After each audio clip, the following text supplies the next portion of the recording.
El último aspecto relacionado con la integración tiene que ver con las preocupaciones o las demandas del profesorado, formadores, personal docente, como ustedes lo quieran, pero que agruparía a todos, profesores de los centros educativos, de la formación para el empleo, que da formación a trabajadores ocupados, desempleados, etc. Bueno, pues la primera es orientación y formación al propio profesorado sobre qué está suponiendo todo esto. Sobre formar también para la orientación e inserción laboral, esta es una demanda, como les decía antes, desde el ámbito educativo. Acreditación de la competencia docente, esta sería una cuestión, un elemento común del profesorado de ambos sistemas, ¿no? Difusión y, como les decía, difusión del sistema entre el profesorado para compartir lenguajes, culturas, etcétera, porque ahora mismo son culturas distintas, ¿no? La segunda tema que se propuso a la reflexión o al debate fue dentro del desarrollo del dispositivo de evaluación y acreditación de las competencias, que también ya se está desarrollando, cómo mejorar fórmulas y mejoras para acreditar estos aprendizajes no formales, ¿no? Aquí surgieron bastantes menos cuestiones, probablemente porque esto todavía es un tema muy incipiente que bueno, se desconoce y bueno, pues todavía tenemos que darnos más tiempo para abordar esto e incluso para evaluar lo que se haga, etcétera, ¿no? Estos son los 5 elementos para la mejora del sistema de acreditación que plantearon las personas que han participado en este grupo. El primero, mejorar y simplificar los métodos de evaluación. Situar la competencia como base del proceso de evaluación. Esto, al igual que les decía en relación al tema de integración, esto es que es así. O sea, el sistema hace la acreditación sobre la base de la competencia y no de la formación. Por eso es posible reconocer la experiencia laboral. O sea, que quiere decir que hay demandas, como les decía, que es que quizá haya personas que no conocen del todo cómo se ha definido el proceso de reconocimiento. Utilizar la simulación en el puesto de trabajo, pues también dependerá de los recursos, pero también está previsto que ese sea uno de los instrumentos de evaluación, ¿no? Aplicar mayor rigor y exigencia cuando se trate de formación no formal que no venga acompañada de experiencia laboral. Esto planteó un largo debate, porque bueno, pues si es una formación que está basada en competencias, no tendría por qué, debería poder dar los mismos resultados que una experiencia laboral sobre la misma cualificación, etcétera. Pero bueno, hay sus prevenciones, ¿no?, en relación a la formación no formal, etcétera. Y también, en este caso, evidentemente, contar con una financiación adecuada, porque en algunos casos se decía que este procedimiento es caro, va a ser caro, y si queremos llegar a muchas personas, pues hay que pensar cómo lo hacemos, ¿no? Con respecto a estas 2 cuestiones, queríamos, bueno, finalmente destacar estos otros 2 temas que estaban de fondo, detrás o entre medio, no sé cómo decirlo, pero que no necesariamente tiene que ver con uno o con otro, ¿no? El primero tiene que ver con el desarrollo del propio sistema, ¿no? O sea, una demanda al sistema que era que si no somos capaces de ir desarrollando de manera acompasada los distintos elementos, los distintos instrumentos, pues bueno, no se entiende, ¿no? Esto es lo que hace difícil entender qué es lo que se está queriendo hacer desde la formación profesional. Bueno, pues entonces decía, la difusión del sistema, la orientación sobre cómo acceder a la cualificación, la oferta formativa, y los procesos de evaluación y acreditación. Estas cosas tendrían que estar disponibles simultáneamente para que los trabajadores, trabajadoras, ciudadanos entendieran qué es lo que se quiere hacer cuando se habla de reforma de la formación profesional, de nuevo paradigma en la formación profesional. Esto tendría que estar desarrollándose conjuntamente, ¿no? Y un segundo aspecto muy importante, que es decir, bueno, como decía también antes Javier, esto está muy bonito en el BOE, ponemos luego la oferta en la calle, pero como no seamos capaces de que en el ámbito laboral esto se lo crea a alguien, pues lo haremos muy bien y ya está. Y esto es una cuestión importante. Primero, había alguna demanda a la Administración de estrategias para implicar a las empresas, o sea, para que haya una cultura empresarial también las culturas empresariales tienen que probablemente empezar a cambiar en este país y que valoren la formación y la cualificación, ¿no? Y la requieran, porque tenemos muchos sectores que no requieren alta o media cualificación, ¿no? Y un segundo elemento que nos requiere a las organizaciones sindicales y empresariales, que es la negociación colectiva y hacer valer la cualificación en el trabajo, ¿no? Bueno, la tercera parte de la discusión era de ponernos en el lugar de cada uno de esos agentes implicados en el desarrollo de la formación profesional y decir qué es lo que estarían demandando al resto, ¿no? Cada uno de ellos, qué demandaría cada uno de ellos al resto, ¿no?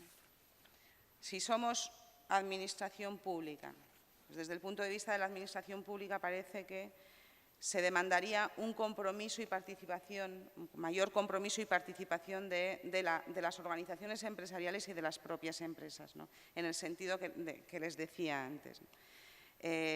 Mayor coordinación entre las diferentes administraciones y departamentos. Esto es una demanda de la propia administración que entiendo que se lo requiere a otras, ¿no? Responsabilidad de los usuarios en la utilización del sistema, ¿no? Yo creo que aquí, y no solamente en la educación o la formación, en todos los ámbitos, pues probablemente por el contexto que llevamos de crisis de los últimos años, pues todos estamos más precavidos con el despilfarro o con el mal uso de los recursos, etcétera, ¿no? Bueno, pues estamos hablando de alguna manera de cambio de compromiso, de responsabilidad y de cambio de valores, de prioridades y de compartir responsabilidades, ¿no?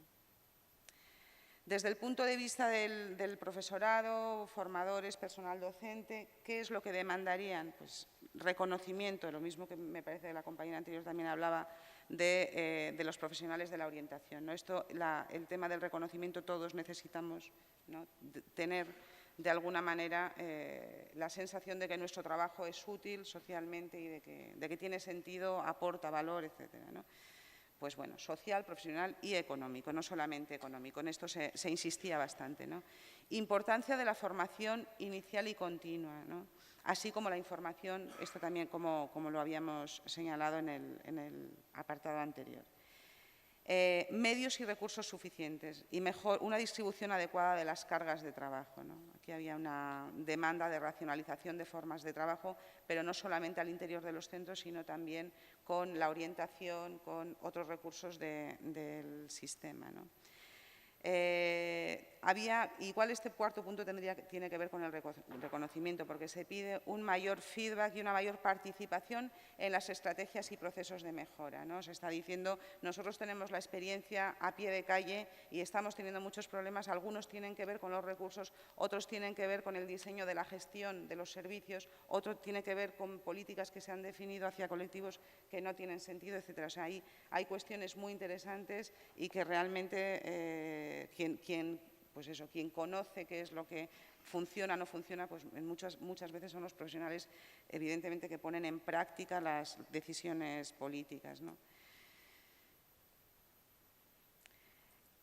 Con respecto a los profesionales de la orientación, pues también, como se ha señalado en la intervención anterior, hay cuestiones comunes, ¿no? Información, herramientas y recursos. Definir el perfil y competir, aquí no me voy a entretener mucho, formación inicial y continua, estabilidad de los servicios y también lo mismo que en el caso de la formación, feedback y participación en las estrategias de mejora.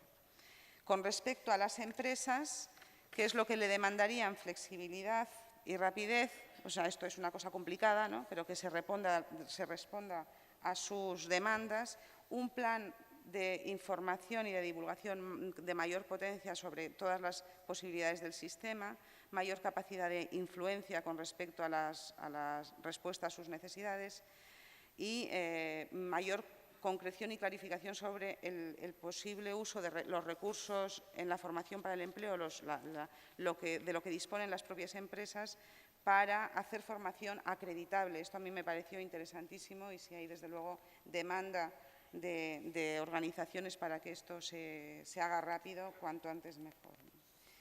En cuanto a las demandas de los propios interlocutores sociales, decíamos que hay esas 4 cuestiones, muy rápido, ¿no? Una que es muy importante, que es la prospectiva y análisis de las necesidades sectoriales. No se trata de responder solamente a las necesidades de las empresas, se trata de saber a dónde vamos y dónde queremos ir y anticiparse y hacer cualificar, que eso también tiene que ver con la empleabilidad, porque podemos formar mucho, pero como no tengamos empleo, no hay manera de ejercer esa empleabilidad, ¿no? Relacionar la oferta formativa, por eso, que tiene relación con lo anterior, la oferta de formación con estrategias de desarrollo en las empresas y sectores. Monitorización y evaluación de los resultados desde el punto de vista de la empleabilidad y mayor participación en el sistema y en el despliegue de la formación. Y con esto creo que terminamos desde el punto de vista también del alumnado, incluidos ahí trabajadores, adultos, todo, entendido, alumnado como aquel que recibe formación, ¿no? Información y transparencia, que esto es probablemente una de las cuestiones más urgentes, hacer todo esto transparente, utilidad y eficacia de la formación en relación a los objetivos y las motivaciones de las personas, que pueden ser empleabilidad, que ahora mismo es muy importante, pero pueden ser, como han dicho otros relatores anteriores, responder a proyectos personales, a deseos, a muchísimas otras cuestiones, ¿no? Flexibilidad al profesorado, a la empresa se pide flexibilidad al profesorado, empresa, sistema general. Aquí se ponía ejemplos de horarios, de lo que decía, de módulos, en fin, hay muchas cuestiones que hay que generalizar para que la formación sea más accesible. Tiempo y reconocimiento del esfuerzo, que yo creo que esto tiene que ver con la acreditación de esa propia formación y también con lo que decíamos antes del reconocimiento en la empresa, dar estabilidad al sistema, a la oferta formativa y igualdad de oportunidades en el acceso, cosas que también han sido preocupaciones en otros temas. Y bueno, por mi parte nada más, muchísimas gracias y gracias también por la invitación a pasear por San Sebastián. Muchas gracias.